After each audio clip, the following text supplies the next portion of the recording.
Hey you guys, it's me, Pernisha. You know I have to start the morning off right. Some water. Okay, so if you've even remotely been wondering where I've been or what I've been up to,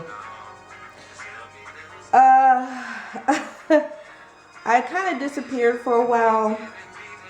Fortunately, I had to go find a husband, and when he came, I got pregnant. So, yeah, I've been trying to figure out what in the hell is life for the past 5 months. You know, because you can't just have a baby in the world doing what you're used to doing. You have to kind of like reevaluate your whole game plan. Anyway, so I've decided, my husband agreed that I should start doing pregnancy vlogs. And I was like, all right, I'm at home all day, so why not? And I've seen a lot of pregnancy vlogs, and there's, a lot of things that aren't being mentioned because I think each of us are giving our perspective, and I'm sure I go through many things that other women don't, and vice versa. So this is my first video pregnancy vlog, and this one I'm going to be giving you the symptoms, my due date, and my current weight.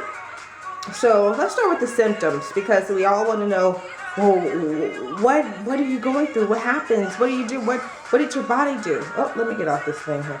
Okay, so I first found out that I was pregnant around week 6. Week 6, yeah. And I was in denial for about 2 weeks, and my husband was like, you take this test. And it got to a point where my boobs were hurting severely that I had to, I can't just give it up. I was like, oh, damn it. What's going on? Like when I say severely, I mean, I went to the restroom, took off my bra, and I was like, it was intense down there. Okay, so 6 week, I had missed my period. I was peeing 5 or 6 times in the middle of the night. I was very moody, and I just thought it was normal. I didn't even recognize that I was moody. I was moody, and I had a lot of mood swings, and by week 7, I had severe sore boobs. I had gained a few pounds. I had my first doctor visit. I had some blood work done, and that blood work pissed me off. But whatever, it was necessary. By the 8th week, I was very nauseous. I had the sweats, as you can see. Sweats are very common. I had the sweats. I was very discomfort. I had discomfort sleeping. Wild, vivid, crazy dreams. Like, I would create a whole scenario in my dream life and then remember it when I woke up. That's how crazy it was. And headaches. When I was asleep, I had light headaches. Not as severe as they got later on, but I had light headaches. By week 9, I had a complete loss of appetite. I hated fruits and vegetables, and I love fruits and vegetables. By week 10 and 11, I had all the symptoms that I just mentioned. And by week 11, I had back pain, round ligament pain, which is the pain that goes, this strap, I call it, that goes from your back all the way to the front of your belly to kind of wrap the baby around. It says, you're taken care of, do what you need to do to grow at this very moment in your mom's stomach, which is disrespectful, I'm telling you. Even when I was sleeping, I would have round ligament pain. Anyway, by week 12, I have my first nuchal translucency scan. That's when they identify Down syndrome in the baby very early, so you can decide if you want to keep the baby or not, unfortunately. And then I didn't have a social life. I would cancel my plans with my friends quite easily because I just wanted to be at home. My body was going through too many changes. I didn't really know how to go on and be like, yay, woo, woo, and and then be pregnant at the same time. It was kind of weird for me. By the 13th week, I had intense round ligament pain, trouble pottying, not constipation, but I do hear some people get that. But trouble pottying, meaning when I would go pee, my round ligament pain would kind of like hurt maybe because I waited too long. Never wait too long. Please don't wait too long. And ear noise. I'm having it right now where you can just like hear your blood kind of like circulate through your brain or whatever because it's pumping harder because of the baby.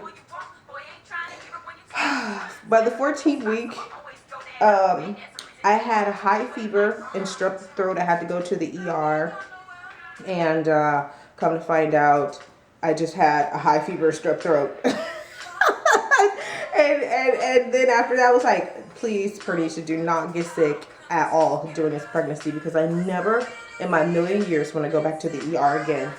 By the 14th week, also, I had trouble sleeping, rolling over, turning over, and getting out of bed, and my husband thinks it's funny. Still to this day, I'm like scooting out the bed like a fool, like a turtle. Turtles don't scoot. Well, imagine something or someone having, like, you know, if you were really big, not being able to lift yourself up, but actually like scooting out of bed. Maybe that could just be me because I got a little weight on me and I feel very sensitive to that whole situation happening down there. By 15 weeks, I had super increased hunger. Like I could just kill somebody to eat. I didn't get hungry. I starved. I was starved. Like I gotta eat right now. Can't focus. Where the food at? You know, that's how it was. I had a little more energy, but then I had acne coming. So I had acne all over my face. I'm experiencing it now. I had acne on my arms and my back. My husband was like, what's going on? I was like, it's your damn baby. You know? And then by the 16th week, I had a extreme sense of smell. Everything stank. Even my stank. Like I was like, oh, I don't even want to take no more, you know, because I couldn't do it. I couldn't do it. And then I had very severe headaches. So severe, I had to go to the doctor, and they were like, be sure to take some Tylenol, but if it gets too intense, you have to go to the ER. Fortunately, during that time, they gave me 2 special doctor Tylenol, and I really never had the severe headache as bad after having taken those pills, fortunately. We don't know what's to come in the next 20 weeks. Oh yeah, I'm officially 20 weeks today. I'm halfway there, thank you God. I've only gained 15 pounds, but we'll talk about that in a minute only. But we'll talk about that in a minute. By 17 week, I had small baby movements and super severe headaches still. And then, but that's when, you know, I went to the doctor and they solved all the issues.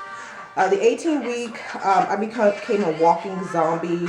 I didn't really, like, I was up, but I was sleepy, but I couldn't go to sleep. It was, by week, still by 18th week, I had blurred vision and more acne.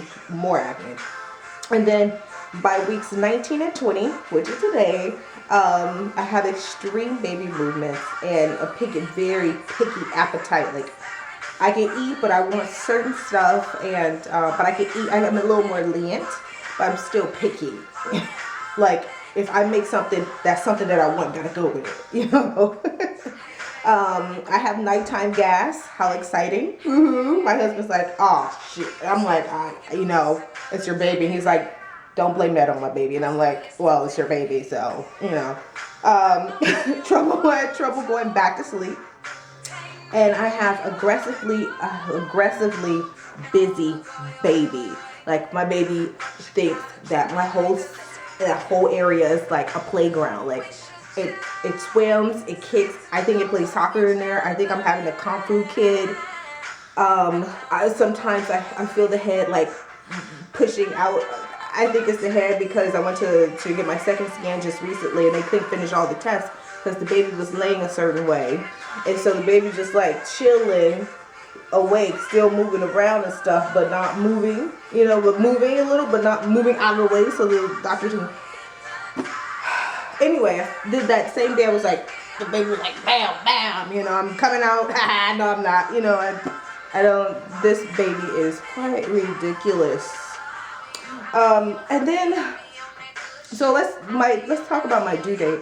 My due date, however, was calculated based on conception date. I conceived March 5th, not even a week after I got married. And I think, honestly, I think it was a setup. I really do think it was. I think my conception was a setup, but don't tell my husband that. Okay,